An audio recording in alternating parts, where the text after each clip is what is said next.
Let's see if I can read this. I'm a little bit more interested in the Bible lately. Um, I grew up in sort of a very eclectic, eccentric sort of household. There was no sort of, you know, main religion that my family followed. Uh, my mother did went through various religious phases. She was, into TM meditation. That's how she met my father, who was also into that. Later on, she became a Sufi, which is a sort of mystical version of Islam, I believe. I'm not mistaken. I don't really know that much about it. It seems a bit like, uh, it has more of a Buddhist stint to it. The similarities to the kind of sort of renunciation of worldly things, and one of the things that seems to be a theme in it is like, being okay with extreme discomfort, which, that kind of speaks to me because, my life has been extremely uncomfortable. Anyhow, yeah, so personally, I've gone through many stages in my life. When I was a child, I was very connected to God. I was often speaking to God, and I had many sort of interesting moments where I would suddenly realize, like, who is this person? This person that people know by this name, like, when referring to myself. And I realized that, I'm not that person. I'm more of like a witness. I'm just sort of like watching as things happen around me, and I'm not really sure why they happen or what the meaning is. Just, it was like a pure witnessing experience. Anyway, so I had this from a very early childhood. Every once in a while, when I was, alone and had, sort of time to think, all of a sudden I would realize that, I'm not this person that people believe that I am. I'm simply an observer. Anyhow, later on, I continued to speak with God. Some very difficult circumstances arose in my life. My mother passed away. Um, my father and I moved from Germany to the United States. It was a very difficult transition for me. I didn't know any English at the time. I had to learn English by myself, essentially from watching television. And, I learned it along the way, the best I could. It was very difficult and challenging because, when you learn a new language and you're not really allowed to speak in your old language, that's like a death, the death of yourself, essentially. The death of your ego, essentially. So, my ego, part of my ego was, died uh, during that transformation, and then, I became an English speaking American. I changed from a German speaking, German boy into an English speaking American person. So anyhow, yeah, that was a difficult time. During this time, I started questioning my, beliefs. Started to, felt very isolated. I had been taken away from my family. All I had now was my father, and he didn't have the best relationship with his family, so it's just me and him. And it was a difficult relationship between me and my father. I won't go into details, but it was greatly challenging. And I love him. I have a good relationship with him now, but those were some difficult years. Anyhow, so I started questioning, everything. I've always been a very, intellectual person. I'm learning that I'm a person of both, great heart and mind.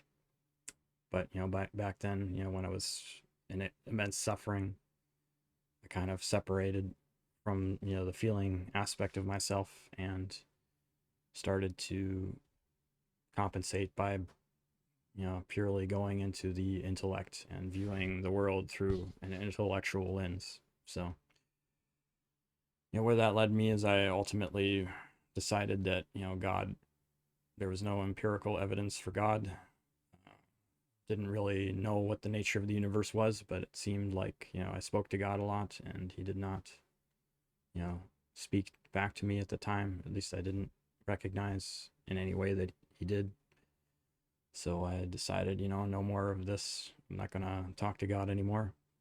I don't need illusions to satisfy myself. I'm just going to be a person of intellect now, and so I'm gonna proceed through life, and I'm not gonna be, honesty has always been very important to me. So I decided, I'm just going to make a break with anything that seems superficial or doesn't seem founded in reality.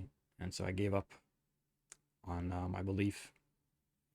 I was about 13 years old at this point. The following years, extreme darkness. I've had faced many rejections amongst my peers. Not very kind years. Going through middle school, very challenging. Still learning how to speak English. My vocabulary was not great. I mean, I did speak it proficiently, but what was really inside of me, I had a very difficult time articulating that, and so people didn't really understand me. I sort of took on this persona of this rebellious sort of punk kid, and I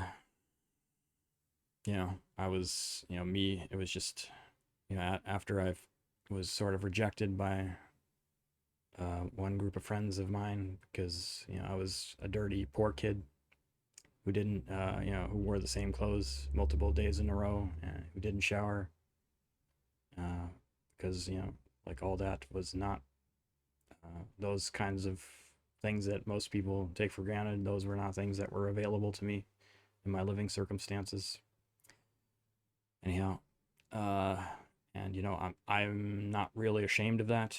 I think that's people it's how people lived for millions of years. It was not a problem until like the 20th century, until all that stuff became commonly available. And I was a kid, and no one really showed me how to do that kind of self-care, so I didn't. Anyhow, and I lived out in the country without any of that available to me. I had to wash my hands by wash my clothes by hand, and that was a pain in the ass. So I did it maybe once a week. So anyway, yeah. So yeah, I ended up with one. I've always been somebody who's been good at maintaining at least like one good close friendship. I made friends with someone who was also struggling. Struggling. The people who we are like, we tend to gravitate towards similar people who are in similar circumstances.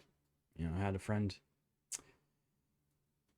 who was we had a profound love for each other. We went through several we went through middle school together, essentially, sort of him and I against the world. We started experimenting with recreational substances at that time. To me, when I first smoked that marijuana back then, when I was maybe 14 years old, gave me a new sort of insight into life, and that not all is as it appears, that there's different layers to consciousness. And it was a liberating experience at the time. Currently I don't do drugs. I don't even like to drink. I don't smoke. I don't I don't I pretty much cut all my bad habits. Anyhow, But back then, I thought that was a very cool thing. And, I think under the right circumstances, these kinds of, you know, things can be helpful. But, obviously, because there's no real, method of doing it in a way that is safe and, you know, culturally well understood, it's kind of dangerous to do it on your own when you're, especially during puberty. So, my advice to people would be, stay away from illegal substances. Anyhow, so yeah, um, yeah, my friend and I grew apart in high school. Uh, he was starting to get into harder drugs, and I was starting to be less interested in that kind of stuff. So I stopped, uh, spending as much time with him. He started with he was starting to show signs of mental illness. He wasn't, coming to school very much anymore. He would tell me that he was staying up, multiple days in a row. Like he would say like, "Oh, I hadn't slept for 3 days," and that was concerning to me at the time. I didn't really know what it meant. In hindsight, now I'm aware of drugs that could have possibly been that he could have been involved with that may have had something to do with that. Anyhow, so we were still friends. We still kept in touch, but I tried to talk to him. I tried to get him to open up to me, but suddenly like a wall, came in between us, and it just seemed like I couldn't really get through to him, and he was sort of disconnected from reality, and like he everything he had this he seemed to be like in some kind of childlike state of mind, like where he couldn't really be reached. Like he'd created this persona of himself who was someone sort of detached and childish, and I couldn't really relate to that at that point. I was becoming more independent and responsible at this time, and you know I was interested in taking responsibility for who I am and figuring out ways of living a happier life. Anyhow, so one day the day came. Uh, another friend of mine came over. He had tears in his eyes, and he told me that this other friend of mine who had been struggling, you know, ended his life, via um, you know, uh, the a gun. Anyhow, that was a difficult time. Difficult. Uh, I went to the funeral. Many people cried there. I felt kind of alienated from all that. I was angry. I felt like these people didn't know him. Why are they all here shedding their tears now? They never really cared about me or him. And now they're all here like pretending, like using this as an opportunity to like vent their, emotions and try to sort of like make it about themselves and their grief. And, where was I? I don't know. I was alone. Didn't really have anyone. Had another friend, but, that friend was abusive to me. Anyhow, so, I started this off. I was going to talk a little bit about a passage in the Bible. Then I, started talking, and this is what came out. So I guess was in my mind to share. Anyhow, maybe I'll go into some more of this stuff later, but I think I'll leave it here for now. And I'll, anyone who's going through a difficult time in their life, you're not alone. This world is, it's a proving ground. It's very difficult. There's a lot of us live in extremely difficult circumstances, extreme isolation, and people who you know who care about us rarely materialize in the way we would hope. And sometimes that leaves us sort of completely on our own to figure out how to proceed. And a lot of us are driven to some very dark places during this. Anyhow, my heart goes out to you guys. We're doing this,